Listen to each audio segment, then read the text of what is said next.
Hey, what's up you guys? Welcome back to my channel. My name is Coach Coco and I love volleyball. So much so my channel is full of tips, tricks, hacks, and anything you could ever need to know about volleyball. So today I want to talk to you about something that often goes wrong with your serve that you don't know about. Let's get right into it.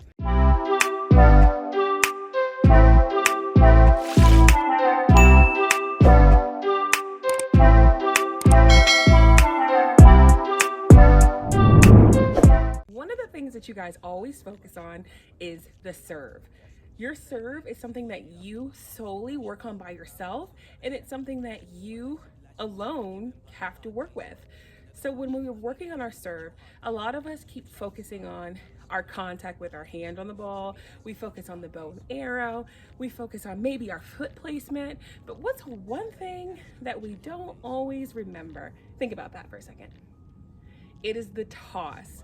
I've talked about the toss many times before, but I thought maybe it would be helpful to have a little bit of a refresher so that way we can be able to continue working on and building our serve. So I am in my backyard right now, and what I am going to do is I'm going to help walk you through exactly what your toss should look like and some of the components of a toss that can make sure that your serve goes over the net. With our serve, what I have right here is I have a volleyball with me, and right now I have my Dig Pink volleyball that I got from the Side Out Foundation. But what I'm going to focus on first is I'm going to look at my serving form before I include the ball. So I'm going to put this ball away. That I got. So a lot of the time when we're working on our volleyball toss, we're missing some things and some components. A lot of the time we move forward with that bow and arrow form, but we don't look at how we're tossing the ball and where we're reaching to. So if you look here, if you're standing to the side, you don't accurately have enough room to turn your shoulder to contact the ball. So that's why I highly suggest pivoting that front foot so that way you're able to then contact the ball and open up your shoulder. So make sure that your shoulder is high enough when you are trying to contact the ball, and don't forget that step in. A lot of us are forgetting that stepping in portion, and we're seeing a lot of issues there. So as you can see, I'm demonstrating which way my legs are highlighting, so that way I can ensure that I am opening up my shoulder. So when we're doing that bow and arrow, you want to make sure to keep your shoulder high. Don't go and do the little dinosaur arm, which you can see before. Make sure you're tossing, stepping in, and following all the way through.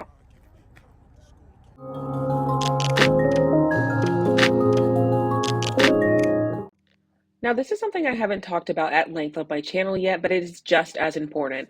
This is the toss placement. So where do you toss the volleyball in which people can first contact it and be able to swing all the way through? Your toss should always land in front of your serving shoulder. That means that if you are right-handed, you're going to toss it slightly in front of your right shoulder so that way you can step in and contact the ball. Now, if your serve looks like this or your toss looks like that, that means you're tossing too far back. But if your toss looks like this, maybe you're tossing too far forward. We don't want to really move a lot when we are serving. It should be right there in front of you.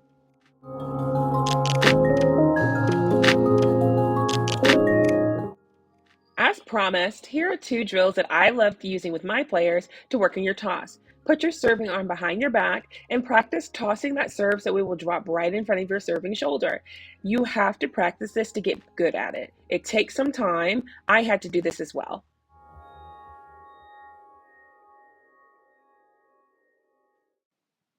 Now, you might have to do the toss and catch. This can help stabilize your tossing arm. If you've seen a lot of volleyball videos or you're trying to learn how to serve yourself, sometimes you'll see people dip way too low. Remember that we want to be as stable as possible and we want to have a controlled serve. When you're dipping too low, that could mean that your serve could be a little bit uncontrolled. If your arm doesn't move enough, that means that maybe you're not going to get enough height on your toss. We want to make sure to keep our core stabilized so that way we can toss and catch. So start isolating those muscles and working on our serve. So I really hope that you liked this video and it was really helpful for you and you find these 2 drills helpful in developing your toss. If you have any other drills that you may think that may be helpful, please leave it in the comments below. All right, thank you so much for watching. Please like, comment, subscribe, and I'll see you guys next time. Is it money? Is it lust, greed, and envy? Is it every evil under the sun? Is it trending? Would you listen if my mission wasn't drifting up empty? Would you listen? Doubt it. Is it love? Is it hate? A familial embrace? An escape from that pain-stilled state we all create? Is it space? Is it pause? Is it a place you can pause? Rest your pause, not often leave.